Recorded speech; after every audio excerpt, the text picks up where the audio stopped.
Fala pessoal, e aí, tudo bem? Sejam mais uma vez bem-vindos ao canal Físio Molezinha do Exercício, aqui com o professor Agnello Weber, beleza?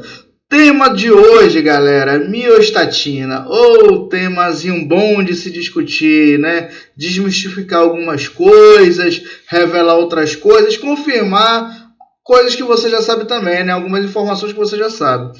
Então a gente vai falar dos mecanismos de ação e da hipertrofia muscular. Beleza? Hipertrofia tem sido um módulo que a gente vem discutindo já há algum tempo. As outras 3 videoaulas aqui do canal, se você tem acompanhado o canal, você viu que a gente só tem falado por enquanto de hipertrofia muscular.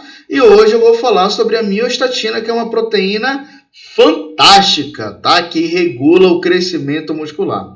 Então, ó, se você ainda não é inscrito no canal, vai lá e se inscreve no canal, ativa o sininho de notificações, tá? Se as informações daqui da videoaula forem interessantes para você, compartilha, tá? Compartilha, manda aí para os seus amigos. Hoje nossa videoaula é um pouco mais longa que as outras, porque o conteúdo também ele pede um pouco mais de detalhamento, beleza, galera? Então, assim...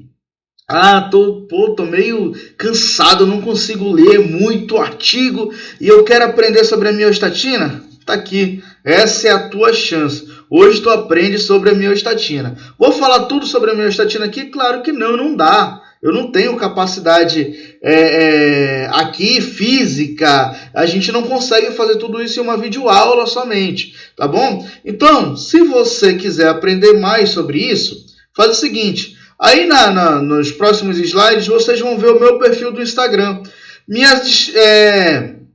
acompanha, me segue lá no Instagram, que lá na minha bio tem o meu link. E no meu link você consegue ser direcionado a um grupo do WhatsApp que eu mando conteúdos exclusivos diariamente relacionados a treinamento, a fisiologia, a genética, enfim, a educação física em si, tá bom? Eu mando direto, todo dia eu mando um pouquinho naquele grupo do WhatsApp, tá? E não é um grupo que tem bom dia, nada disso, só eu falo lá, tá bom? É gratuito, então tá aí o link do meu Instagram, né? O meu perfil do Instagram, vai lá, me segue no Instagram, clica no link da bio que você vai ser direcionado ao grupo. Mas chega de falar, vamos agora estudar, galera. Miostatina, que parada é essa?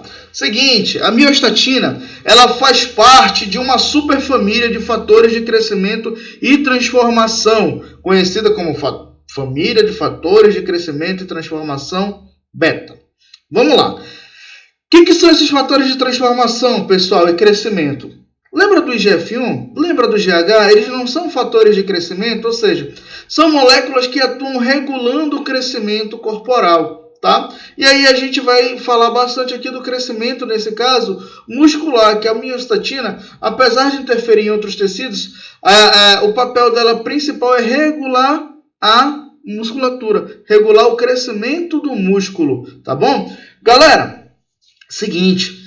Em 1997, esse grupo de pesquisadores que vocês estão visualizando aqui resolveu sequenciar o DNA de ratos para verificar se havia expressão dessa proteína conhecida como miostatina. Já se tinha identificado, por exemplo, em animais como bois, como cachorros, que algumas raças apresentavam uma mutação em um gene, no gene conhecido como GDF8, fator de crescimento e diferenciação 8, que fazia com que esses animais hipertrofiavam pra caramba, ficavam grandões e tal. Vocês já devem ter visto aí na internet algumas fotos de uns animais, de uns bois, caramba, grandões, servem nem pro churrasco ali, né? Vocês já viram também uns cachorros que são caros, os cachorros ali parece que o dono deu bomba para ele, mas não é a mutação no gene,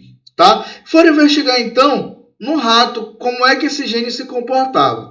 E o que eles identificaram?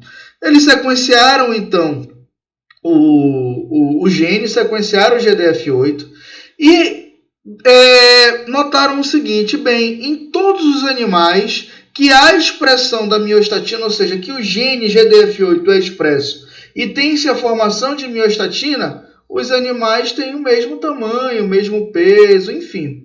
Será que se a gente pegar esse DNA e realizar uma mutação nesse DNA e anular a região promotora do gene, a gente vai conseguir ter um rato maior, um rato grandão igual o boi lá, igual o cachorro? E foi isso que os pesquisadores fizeram.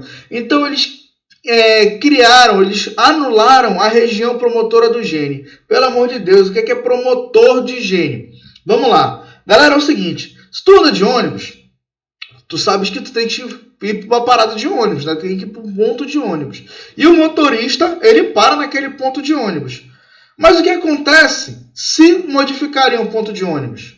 Pô, lá vem o busão, tu sabia que ali era um ponto de ônibus. O motorista novato da empresa, ele não sabe. Tu dá o sinal ali, o motorista passa direto, só te dá tchau. Porra, você fica puto da vida, xinga o motorista e tudo, mas ele não tem culpa, ele não conhece. Por quê? Porque a parada de ônibus saiu dali, então ele não reconheceu o ponto que ele tem que parar. O que é a região promotora então, galera? Região promotora do gene é a região na qual as enzimas RNA polimerases vão identificar para iniciar a transcrição. Ai, meu Deus! Transcrição, o que é isso? É a cópia do gene, é a cópia do fragmento do gene para poder produzir proteína. Então, para haver síntese de proteína, é preciso que haja primeiro a transcrição, é o primeiro passo da síntese de proteína. E para a transcrição acontecer, é necessário que a região promotora esteja preservada para a RNA polimerase identificar. RNA polimerase não identificou, não vai haver, então, transcrição. Se não há transcrição do GDF8, não há produção de miostatina. E quando os pesquisadores fizeram isso, olha aqui o tamanho do rato, moçada. Olha só o peso dos ratos. Toda vez que aparecesse menos, significa que tem uma mutação nos 2 alelos do gene. Tudo bem? E aí vocês estão visualizando o seguinte: os ratos que sofreram a mutação, tanto do sexo masculino quanto do feminino, ou seja, os machos e as fêmeas, apresentaram diferença significativa na sua massa muscular.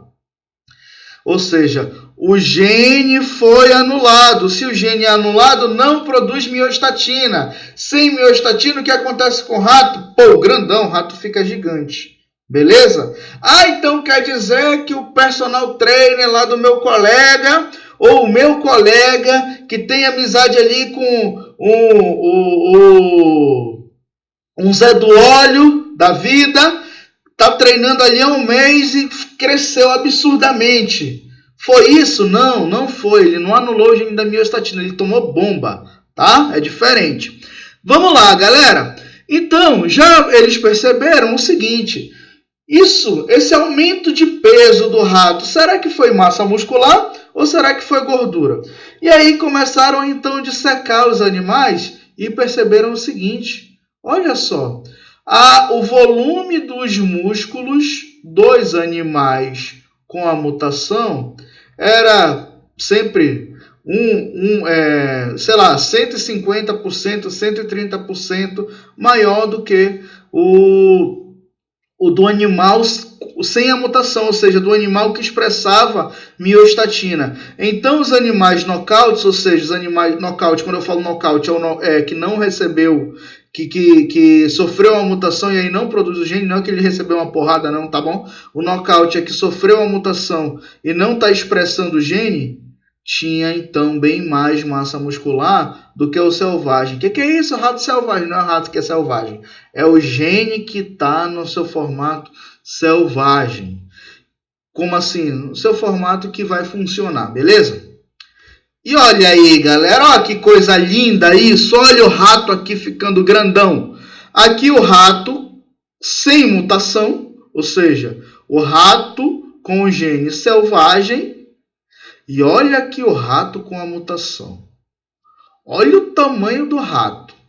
Meu irmão, o rato ficou gigante. E aí perceberam o seguinte, realmente, quem atrapalha o crescimento muscular é a miostatina. Já sei, deve ter gente pensando assim: pronto, achei a solução para os meus problemas. Eu tenho que anular o gene da miostatina. Calma, Calma que não é bem assim, tá?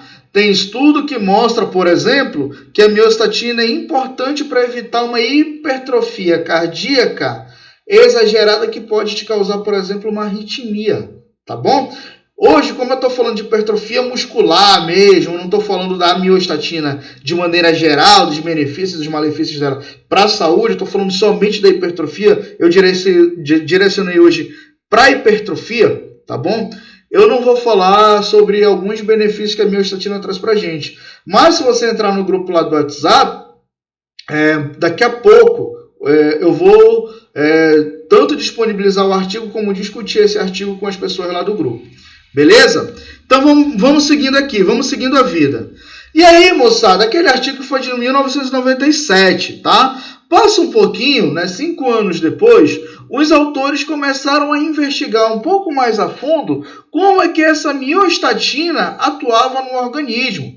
E aí fizeram sequenciamento da miostatina e também foram analisar a sua via metabólica, foram analisar o seu comportamento e perceberam o seguinte, que essa miostatina estava associada a 2 proteínas principais, tá? Uma delas é o propeptídeo de miostatina, daqui a pouco eu vou mostrar uma imagem que esclarece muito bem a função desse propeptídeo de miostatina, e o gene relacionado à folistatina. Também vou falar da folistatina mais à frente. E esses autores aqui, galera, identificaram que essas proteínas têm a capacidade de inibir parcialmente a miostatina. Ou seja, mesmo em pessoas que produzem miostatina, há a possibilidade, então, de inibir a atividade da miostatina. E a gente vai já chegar no momento que vocês mais esperam, que é: como eu faço para inibir a miostatina? Quero ficar grande, carnaval tá chegando. Calma, vou já te mostrar como tu faz para inibir de maneira natural, tá? Sem bomba, sem nada disso. Então, galera, é o seguinte: propeptídeo da miostatina e gene relacionado à folistatina são proteínas que a gente vai já discutir para mostrar como eles inibem a miostatina. Galera, todo mundo, quase todo mundo produz miostatina. Só que as pessoas hipertrofiam, as pessoas ficam grandonas. Pô, ali, se você me contrata para personal, 3 meses, 4 meses, as pessoas notam uma diferença em você grandona, cara. Porque a consultoria também a gente consegue fazer as pessoas mudarem, se as pessoas adotarem os hábitos que a gente sugere. Por que isso acontece, pessoal? Porque a gente estimula, apesar de estimular a produção de miostatina nessas pessoas, a gente estimula também a produção do próprio peptídeo de miostatina, do gene relacionado à folistatina e de outras proteínas que têm ação antagônica da miostatina. Em outras palavras, pessoal, esses autores confirmaram, corroboraram a fala do estudo do estudo lá de McFarland em 1997. Ou seja, a miostatina é uma proteína que regula o crescimento muscular negativamente. Quer usar um termo mais técnico para chamar a atenção do teu cliente, dos teus alunos? Tu falas assim: a miostatina é uma proteína procatabólica e anti-anabólica. Caraca, termo bonito, né? Eu vou até repetir. A miostatina é uma proteína procatabólica e anti-anabólica. Mas isso só acontece em rato, só está trazendo estudo de ciência básica, isso não se aplica em seres humanos. Tudo bem, né? Todo mundo que nasceu com a mutação no gene da miostatina. Mas olha só essa criança aí, tá? Eu vou chamar de moleque, pessoal, porque aqui na minha cidade a gente trata as crianças assim, é moleque. Mas é um termo carinhoso, tá bom? É um termo carinhoso que a gente usa, não é nada... tá sendo vulgar. Para com isso, tá? Esse moleque nasceu com a mutação no gene da miostatina. Garotinho aqui é um alemão que, ao nascer, os médicos acharam estranho, moleque, extremamente forte, tá? Chamaram pesquisadores para investigar o moleque, para investigar a criança. Olha só como esse menino nasceu. Tô a vida toda, o médico falou assim, cara, eu tô a vida toda treinando aqui minha panturrilha e essa porcaria não desenvolve. Olha como nasceu um moleque. Está errado, rapaz. Por quê? Porque o menino nasceu assim. E aí, pessoal, os pesquisadores foram convidados, então, a estudar. Isso é um estudo de caso. Logo, só tem essa amostra. Isso aqui não vai se replicar para um monte de gente. Isso só comprova que pode haver a mutação do gene da miostatina em seres humanos, tá? Olha só o que aconteceu. Compararam, através de ressonância, de ultrassom, desculpa, compararam a proporção, né? A área de secção transversa dos músculos do quadríceps. Então, olha só o vasto lateral do paciente, ou seja, da criança, e olha o vasto lateral de uma criança que produz miostatina, que não tem a mutação. Porra, olha essa área aqui, galera. Olha essa área, tá? Você não precisa ali ser o expert em análise de ultrassom para identificar que aqui tem uma diferença bem significativa. Olha só. Ah, mas como é que eu não estou entendendo nada? Faz o seguinte, vê só as letras. Vê só a distância das letras, tá? Aqui é o fêmur, vasto intermédio, vasto medial, reto femoral, vasto lateral. Olha a distância que está aqui. Por que as letras aqui estão mais distantes? Porque o tamanho do músculo do moleque era maior. Ah, rapaz, então é bem diferente mesmo, né? Muito diferente, né? E aí, pessoal, verificou-se também o seguinte, que o quadríceps femoral, através dessas imagens aqui, da criança aqui, do paciente com a mutação, era de 6,72 centímetros quadrados. E das outras crianças, era em média de 3,13, ou seja, o paciente com a mutação, o molequinho lá com a mutação, tinha 2 vezes mais a área de quadríceps. Cara, eu sei que esse moleque está te causando inveja. Mas calma, que eu vou te mostrar como tu vai ganhar massa muscular também. Tá? A gordura subcutânea do moleque agora causou inveja em mim também, viu? Tinha metade da gordura corporal das outras crianças. Isso é saudável? Isso não é saudável? Para aquela idade, talvez, não sei. Mas os pesquisadores não identificaram nenhum problema até então. E o diâmetro do fêmur era igual para os dois. Tá?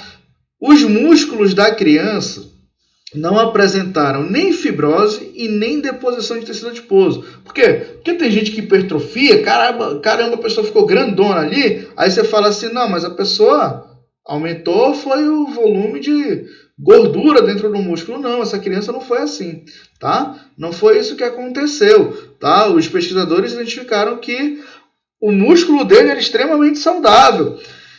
Por que ela gastou mais gordura? Porque ela tinha menos gordura. Será que é por conta do tamanho do músculo? Enfim, uma hipótese, vejam bem, eu estou falando aqui de hipóteses. Não dá para afirmar, não fizeram biópsia com o músculo do moleque. Não havia necessidade de fazer biópsia. Analisaram os outros parâmetros, através de outros parâmetros, e viram que a criança era saudável, então não tinha por que fazer biópsia. Tá? O que aconteceu? Os pesquisadores sugerem, né, a hipótese de que, com o aumento do volume muscular significativo, aumentou também a quantidade de mitocôndrias para que esse músculo se mantivesse preservado, ou seja, para que a quantidade de proteínas continuasse boa no músculo, foi preciso aumentar as mitocôndrias, uma vez que as mitocôndrias produzem ATP e esse ATP é utilizado durante as reações de síntese proteica. Só para deixar claro, porque o moleque nasceu com a mutação, a família dele tinha mutação, é provável que em um dos alelos a mãe tivesse a mutação e o pai tivesse a mutação também em um alelo. Logo, os pais eram heterozigotos, o menino nasceu homozigoto para a mutação. O artigo ele não traz informação sobre a família do pai, mas traz muitas informações interessantes sobre a família da mãe. A mãe, por exemplo, é uma ex-atleta profissional. E na sua família, várias pessoas expressam o fenótipo de ganho de massa muscular e força acima da média. Claro que ninguém nasceu como o garotinho aí, ninguém nasceu como esse moleque. Olha esse quadríceps aqui, bicho. Fogo. E o que que os médicos então concluíram? Os resultados do estudo indicaram que o paciente apresenta uma mutação no gene da miostatina que faz com que esse gene perca a função. Tudo bem? E essa mutação é bem semelhante à que foi encontrada em ratos e em gados, tá? E eles ressaltam que o paciente, até aquele momento, com 4 anos e meio, quando o artigo foi publicado, não tinha nenhum problema de saúde por conta dessa mutação, tá bom? Então, até os 4 anos e meio, o moleque estava saudável mesmo tendo essa mutação. E aí, moçada, eu chego num artigo que eu acho fantástico, um artigo escrito por brasileiros, eu sempre valorizo os artigos escritos por brasileiros, tá bom? Tanto faz eles escreverem e publicarem aqui, ou escreverem e publicarem fora, eu sempre que vou fazer uma pesquisa, eu vejo primeiro o que os autores daqui do nosso país estão fazendo, tá? Por exemplo, eu quero estudar hipertrofia. Eu digito o nome de um pesquisador muito fera daqui do nosso país. Gosto bastante do Marcelo Saldanha, que apesar dele não publicar tanto assim sobre hipertrofia muscular, ele publica algo relacionado mais à ciência básica, mas publica também a hipertrofia, tá bom? Enfim, mas eu sempre cito ali o grupo do professor Roberto Simão, o Jonato Prestes, enfim, cito esses autores bem renomados, tá? Esse artigo, já falei o nome de um dos autores, né, de Leal et al., que é um artigo que foi coordenado pelo grupo ali do professor Marcelo Saldanha. Eu vi quando eu estava iniciando o meu mestrado, no ano de 2013. Eu assisti a um congresso brasileiro de genômica do esporte, um congresso que foi realizado aqui, não sei se teve outra edição, mas eu vi todos os vídeos no YouTube desse congresso, e um dos palestrantes foi o professor Marcelo Saldanha, tá? E o congresso foi organizado pelo professor João Bosco Pesqueiro, e foi um negócio assim fantástico, tá? Muito bom mesmo. E lá o professor Marcelo Saldanha que mostrou essa imagem e eu fui procurar o artigo.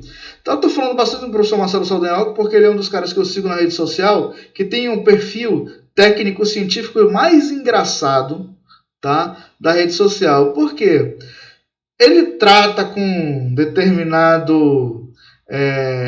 ele tem uma determinada veia cômica que acaba fazendo com que alguns mitos muito difundidos se tornem piada, tá? Então eu gosto bastante, se vocês quiserem, sigam lá que ele sempre traz informações bem relevantes, tá? Seguinte, moçada, eles revisaram a literatura e mostraram quais foram as descobertas mais recentes para aquela época. O artigo foi publicado em 2008, como vocês estão vendo. Então, como foi que eles resumiram aí a história? Tá? Eu gosto dessa imagem porque ela é bem detalhada. Então, o grupo do professor Marcelo Saldanha fez o seguinte. Através da revisão, eles identificaram que, após alguns estímulos, né, após alguns momentos do seu dia, enfim, liberou muito cortisol, estímulos estressores. Após estímulos estressores, a RNA polimerase vai lá no GDF8 e transcreve uma porção daquele GDF8, tá? Então, após transcrever o GDF8, o gene sofre algumas reações pós-transcricionais e torna-se, então, um RNA mensageiro maduro.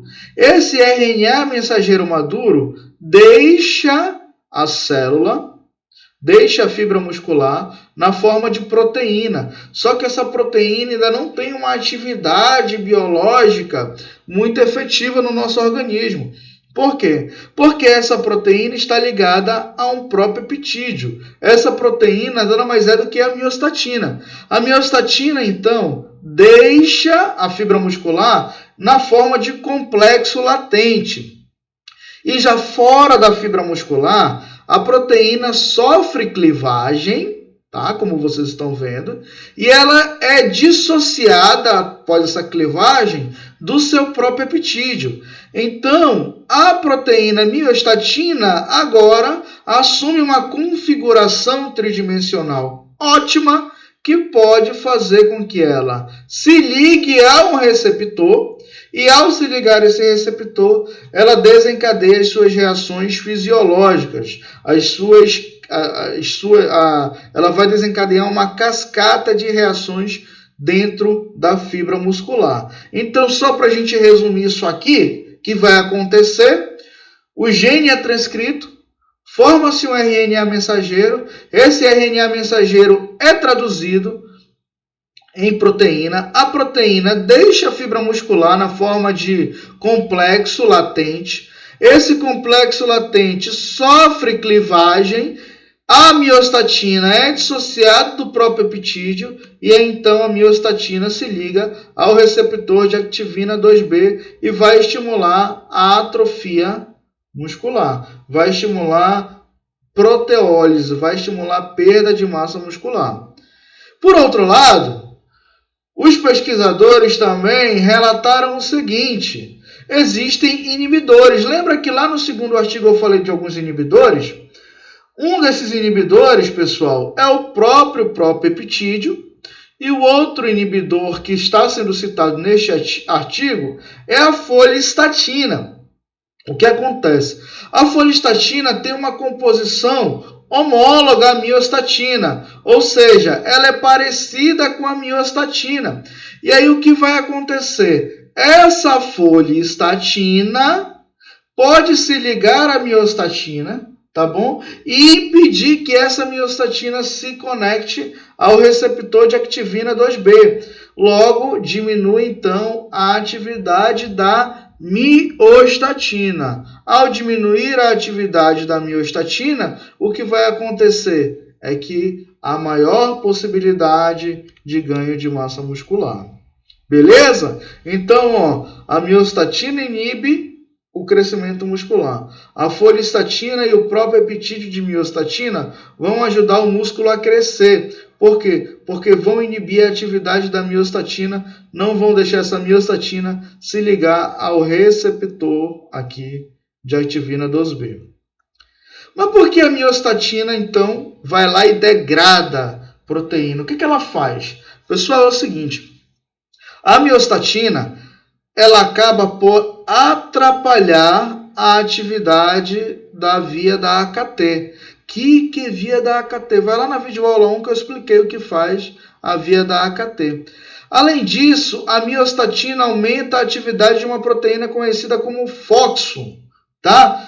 O que essa FOXO faz? A FOXO é uma proteína catabólica que estimula a produção de atrogina, e essa atrogina chega lá no DNA da fibra muscular e estimula alguns genes relacionados à atrofia, ou seja, ela vai estimular a produção de proteínas que degradam outras proteínas, e isso a gente conhece como atrofia, como proteólise, na verdade. E essa proteólise, tá? Essa proteólise vai causar hipertrofia, tudo bem? Além disso, a miostatina acaba também inibindo a atividade de fatores miogênicos anabólicos, tá?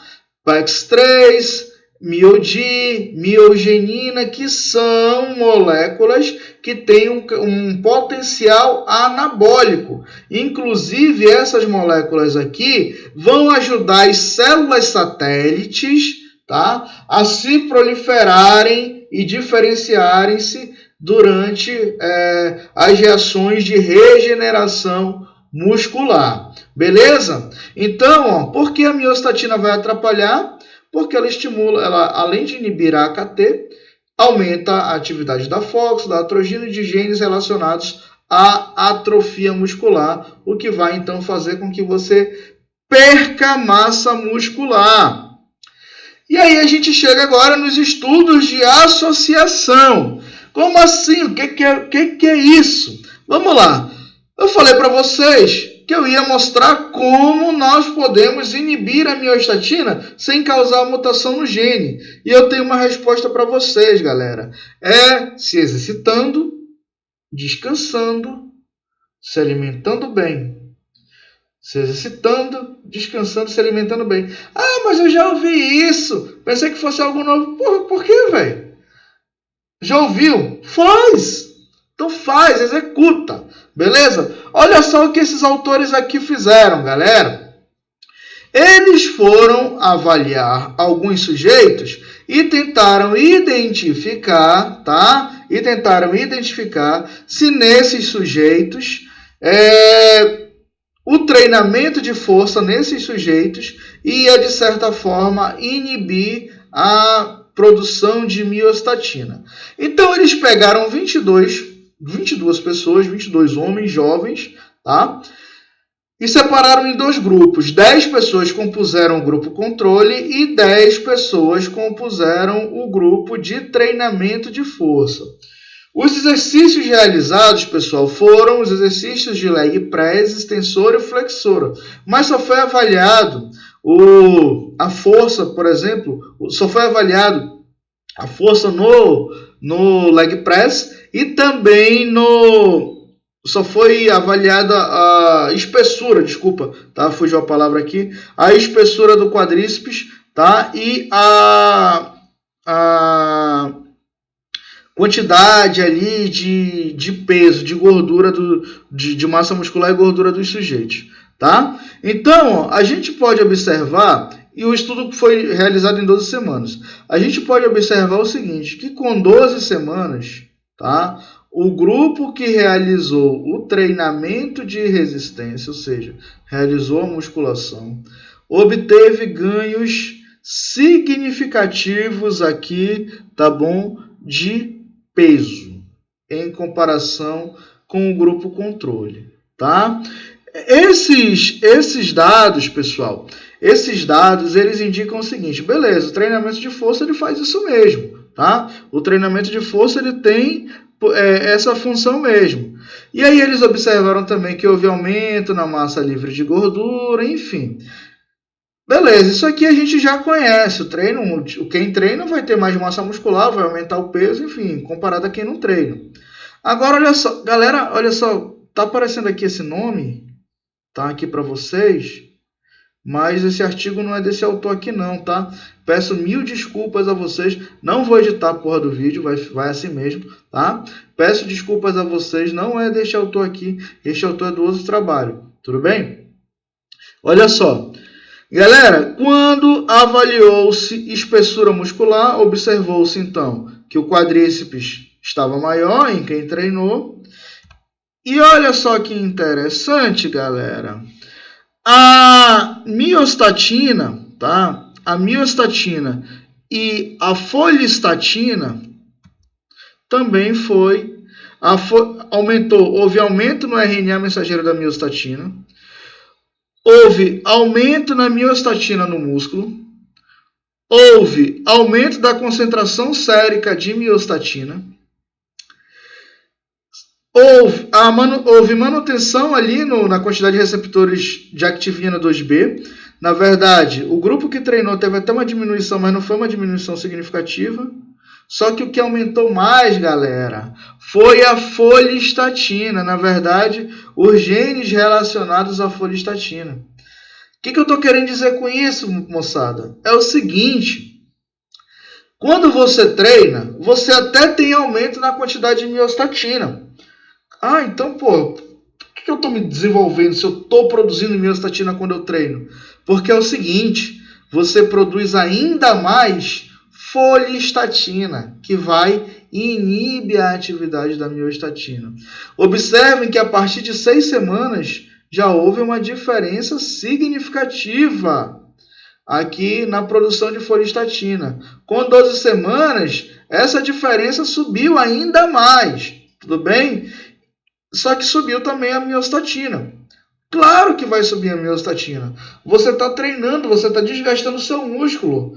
Quando você dá um estímulo estressor, você aumenta a quantidade de miostatina. Beleza? Mas aí, é somente a foliestatina que pode atenuar a miostatina? Até agora eu falei do próprio epitídeo e da foliestatina. Vejam só que interessante. Esses autores investigaram se outras moléculas podem também inibir a atividade da miostatina, tá bom? Qual foi essa outra molécula? Foi o GDF11 que vocês estão vendo aqui, o fator de crescimento e diferenciação 11. Só que eles não utilizaram treinamento de força, agora eles utilizaram treinamento intervalado. Lá vem a galera do HIIT. HIIT é melhor do que Endurance contínuo. Calma, eles não avaliaram isso. Eles só avaliaram o HIIT. Então não dá para dizer, no HIIT diminui miostatina. No Endurance não diminui miostatina. Calma, ainda nem falei o resultado do estudo. Então vamos lá. O primeiro objetivo deles, comparar os níveis de repouso da miostatina plasmática e peptídeos que interagem com a miostatina durante a vida toda de sedentários e um grupo controle de pessoas ativas. Tá? Então, eles trabalharam aqui com pessoas que sempre foram sedentárias. E depois eles quiseram verificar se 6 semanas de HIIT poderia influenciar na produção de foliestatina e das proteínas que influenciam a foliestatina. E eles tinham duas hipóteses, né? Qual era a primeira? Que os sedentários iam exibir maior concentração de miostatina, de foliestatina e miostatina livre e menor concentração de GDF11. Em contrapartida, eles acreditavam que 6 semanas de HIIT ia aumentar a quantidade de miostatina plasmática, ia diminuir a miostatina plasmática, a foliestatina também ia diminuir e a miostatina livre no sedentário também ia diminuir, ia aumentar o GDF11. Então, está aqui, pessoal, estão aqui as características dos atletas, ou dos participantes, melhor, não eram atletas, tá? Dos participantes, e vocês podem verificar que a composição corporal deles era normal, era igual, era bem parecida, só que a capacidade motora deles, ou melhor, as capacidades a aptidão física desse grupo aqui é bem maior do que a do grupo de sedentários. Aí chegamos aos resultados, moçada. Quando a gente analisa os resultados, a gente consegue observar o seguinte. Do lado esquerdo de cada gráfico está o grupo sedentário e do lado direito de cada gráfico está o grupo ativo. O que eles perceberam? Tá? Que a foliestatina, primeiro, tá? Não encontraram diferença na miostatina. Então, a primeira hipótese já foi descartada. Ou seja, o sedentário não tinha mais miostatina do que o ativo. Que interessante, não é? E a foliestatina, tá? Em relação à foliestatina. Em relação à foliestatina, o grupo sedentário tinha mais do que o grupo ativo, cara. Pô, mas como assim? Um grupo é ativo, o outro grupo era sedentário. Como é que os sedentários têm mais foliestatina do que o grupo ativo? É simples, moçada. O grupo sedentário tinha mais miostatina. Então, para evitar, tá? Para evitar uma perda muito maior de massa muscular nessa população que é idosa, do estudo, olha aqui a idade, tá? Para evitar mais perda de massa muscular na população idosa, o organismo, por algum motivo, estava produzindo mais foliestatina. Tudo bem? E no ativo, não precisava produzir muita foliestatina e a gente vai já verificar o porquê. Tá? Observem aqui que após o treinamento intervalado, as 6 semanas de HIIT, o grupo sedentário sofreu alteração na concentração de foliestatina, tá? E também de GDF11, enquanto que o grupo ativo, tá? Enquanto que o grupo ativo só aumentou a sua concentração de GDF11. Ou seja, um grupo, moçada, num grupo era esperado já que houvesse pouca alteração, e foi isso que aconteceu. O grupo ativo por já se exercitar há muito tempo, já tem o seu metabolismo todo organizadinho. É muito difícil você ter ganho após você se tornar uma pessoa treinada. É bem mais difícil, não é que é muito difícil, mas é bem mais difícil. Quando você é um iniciante, isso torna-se mais fácil. Por isso, houve aumento de foliestatina e GDF-11 de maneira mais expressiva no grupo sedentário que no grupo ativo, tá? Os autores não descobriram, não reinventaram a roda. Eles simplesmente descobriram aquilo que a gente esperava, tá? Apesar de que a primeira hipótese deles foi descartada, a segunda a gente consegue ali, na segunda hipótese, parte dela a gente aproveita. No pós não houve diminuição de miostatina. A miostatina se manteve igual, mas houve aumento de foliestatina e de GDF-11 para inibir aquela miostatina, beleza? E aí, pessoal, olha só, se você negligencia o treino de membros inferiores, eu te dou um puxão de orelha agora, treinos cambitos. Por quê? Porque quando você treina membro inferior, sabe o que vai acontecer? Você acaba produzindo mais foliestatina em relação à miostatina. Dei spoiler do artigo, foi mesmo, dei spoiler do artigo.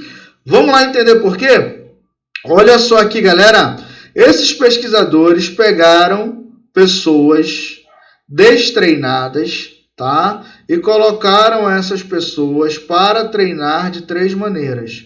Um grupo fazia treinamento de membros inferiores e membros superiores. O outro grupo fazia treinamento somente de membro superior e um terceiro fazia treinamento somente de membro inferior.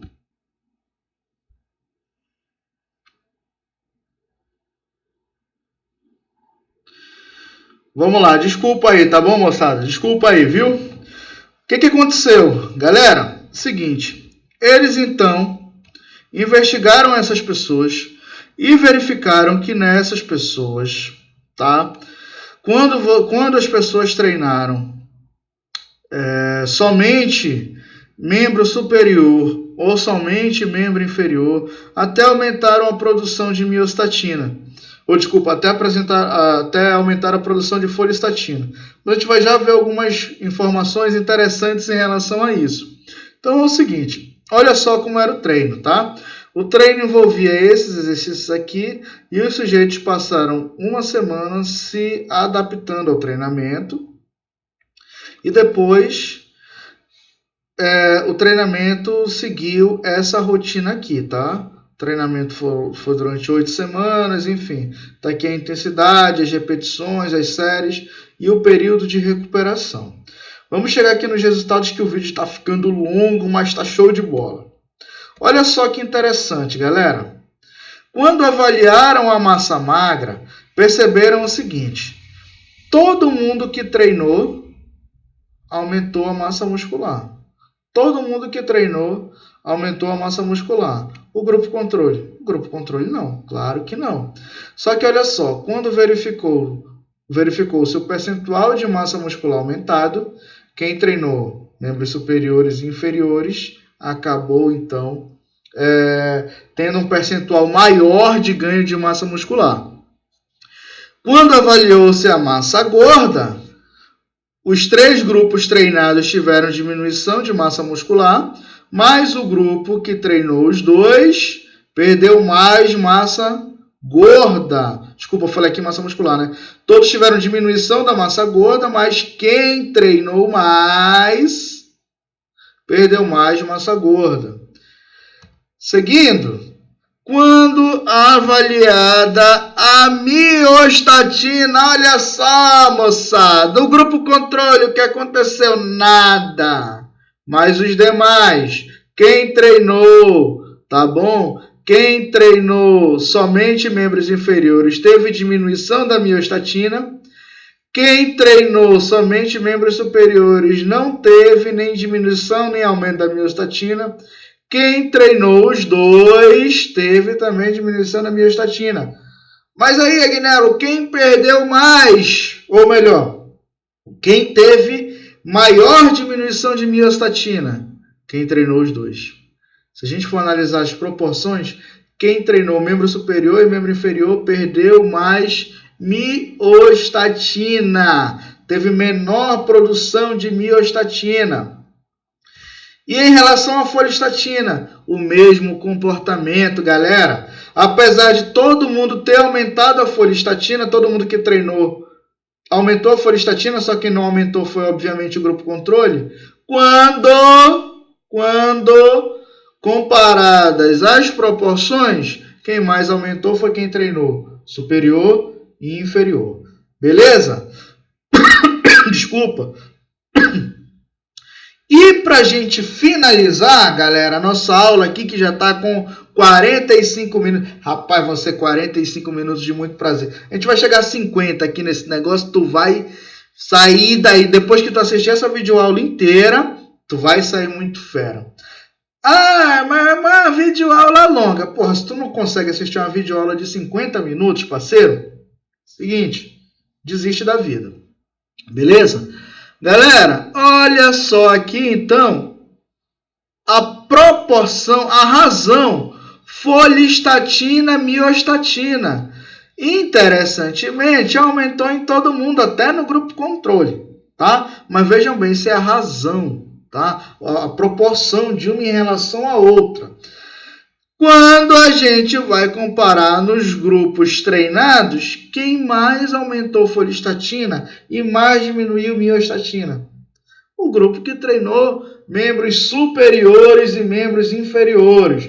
Portanto, meu amigo, você não é da área da educação física. Você é somente uma pessoa que gosta de treinar. O que você vai fazer? Quer desenvolver massa muscular? Treina membro superior e inferior. Esquece essa história de que inventaram a calça jeans, então tu não precisa treinar perna. Esquece isso. Precisa, tá bom? Para se desenvolver de maneira geral, beleza? E aí os autores concluem que apesar de todos os treinamentos terem aumentado a massa muscular, a maior razão entre folistatina e miostatina foi encontrada em quem? Em quem treinou membro superior e inferior. Reinventamos a roda? Não, moçada. Só estou aqui reafirmando para vocês. É importante treinar os cambitos. Treine membros inferiores que você não vai se arrepender. Beleza? Galera, chegamos aqui ao fim de mais uma videoaula. Tá? Eu espero que vocês tenham gostado, tá? Vocês viram que teve algum probleminha ali ou outro, né? Eu esqueci de ligar o computador na tomada, ele ia descarregando, então eu tive que levantar para ir ligar, tá? Mas, enfim, eu acho que o conteúdo vale muito a pena. Não esgotei o conteúdo, tem muita coisa relacionada ainda à miostatina que a gente precisa estudar. Esses estudos, eles dão assim um norte para onde a gente tem que seguir, mas eles não definem podemos dizer assim, eles não definem nada. Todos os autores falam que são necessários mais estudos para elucidar algumas perguntas. Quando você faz uma pesquisa, você responde a uma pergunta, mas normalmente essa pesquisa responde uma pergunta e essa resposta já gera uma segunda pergunta. Então, assim, muito cuidado ao tirar conclusões sobre alguns resultados. Tudo bem? Galera, se você gostou, peço mais uma vez para você curtir, para você dar o seu joinha aí, se inscrever no canal, ativa o sininho de notificações, compartilha com os colegas. Vamos divulgar, porque isso aqui, galera, é educação física. Se tu tá aqui até agora, tá? Quase 50 minutos de videoaula e chegou ao final, com certeza você é diferenciado. Você saiu daqui hoje, 50 minutos do seu dia você aproveitou mais do que aquele seu colega que talvez não esteja nem aí para estudar. Ah, eu dei um treino aqui, fiquei maromba e agora eu vou conseguir cliente por isso, por causa do meu shape. Beleza, é um direito dele, não está errado, mas você pode conseguir também. Tá bom? Não só ficando com shape legal, mas estudando bastante. Então, moçada, eu me despeço de vocês e espero que eu tenha contribuído com todos vocês. Beleza? Um grande abraço.